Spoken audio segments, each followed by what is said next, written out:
Sorry sir, लेकिन क्या मैं आप लोगों को एक बात बोलूं? जी? जो इलेक्ट्रिक फ्यूज होता है ना, बहुत टाइट होता है, इतनी आसानी से निकलता नहीं है। किसी ने जानबूझकर उसे निकाला है। हमें इस बात का एहसास है। Thank you. हम कोशिश कर रहे हैं पता लगाने की कौन है वो। बहुत बहुत शुक्रिया आपका। Thank you sir. लेफ्ट। जो कुछ भी करना है ना पार्टी के बाद, अभी कुछ नहीं करेंगे। अभी अगर कुछ भी किया ना सब लोग स्ट्रेस हो जाएंगे। कुछ नहीं करना। आई एग्री, लेकिन ऋषभ मुझे चिंता इस बात की हो रही है कि ये जिसने भी किया है उसका मकसद क्या है। मुझे ऐसा लग रहा है कि वो शनाया और शौर्या का रोकने के लिए कर रहा है। Exactly my point dad. ये सिर्फ यहाँ तक की बात नहीं है, ये बात कुछ और है। बट हम लोग इस बात कुछ और क्या?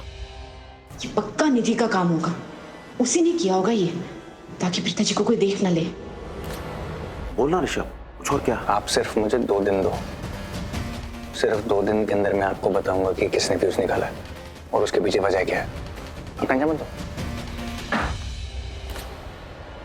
कौन है? क्या हुआ?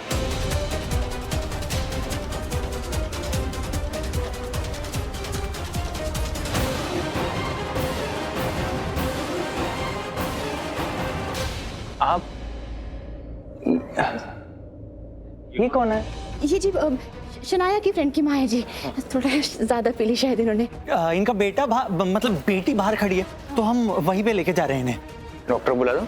कुछ हेल्प चाहिए तो मैं नहीं। ठीक है, हम ले जाएंगे। आइए संभाल के।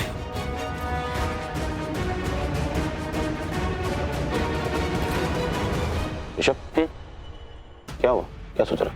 नहीं कुछ नहीं। हाँ हाँ जी निधि जी बोलिए।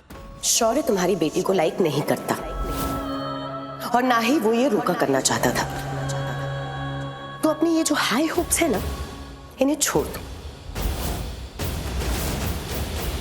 निधि जी आप ऐसे क्यों हैं? मुझे समझ ही नहीं आ रहा है। देखिए ना, पहले आपने कहा कि आपको मेरी बेटी शनाया पसंद नहीं है, और अब देखिए उसका रोका भी हो रहा है। फिर आपने कहा कि मैं आपकी समधन बनने लायक नहीं हूँ, और फिर मैंने ये भी सुना कि आप मुझे पसंद करती हैं। आप ऐसे ऐसे क्या? मेरी कुछ समझ में नहीं आ रहा है कि नहीं?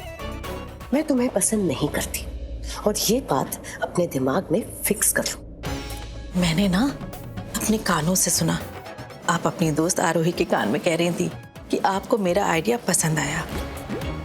मैं जानती हूँ आप चाहती है मेरी मदद लेना, लेकिन आप ये भी चाहती हैं कि मुझे पता ना चले। कितनी बच्चों जैसी हरकतें है कि नहीं?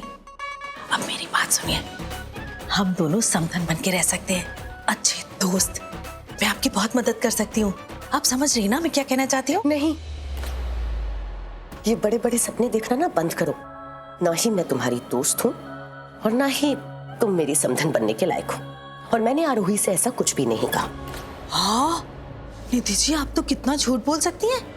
आपका नाम तो झूठी समधन होना चाहिए था, है कि नहीं? Stop this nonsense. Enough is enough.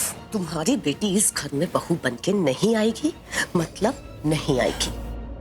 Nidhi ji आप एक ही बात को बार बार क्यों दोहराती रहती हैं? अब मुझे अच्छा नहीं लग रहा कि मेरी बेइज्जती हो। बस जब देखो तब मेरी बेइज्जती करती रहती हैं। अब देखिए, रही शनाया की इस घर में आने की बात, तो उसके लिए आप कुछ नहीं कर सकती, है कि नहीं? क्योंकि अगर आप कुछ कर पाती तो बहुत पहले ही कर दिया होता आपने, है ना? अब देखिए ना, शनाया का रोका भी हो रहा है, और आप ये भी देखेंगे कि शनाया शादी करके इस घर में बहू बनकर भी आएगी, है कि नहीं? तो एक काम करिए, आप अपने चेहरे पर थोड़ी सी मुस्कुराहट ले आइए, क्योंकि हमें वापस रोके पर जाना है।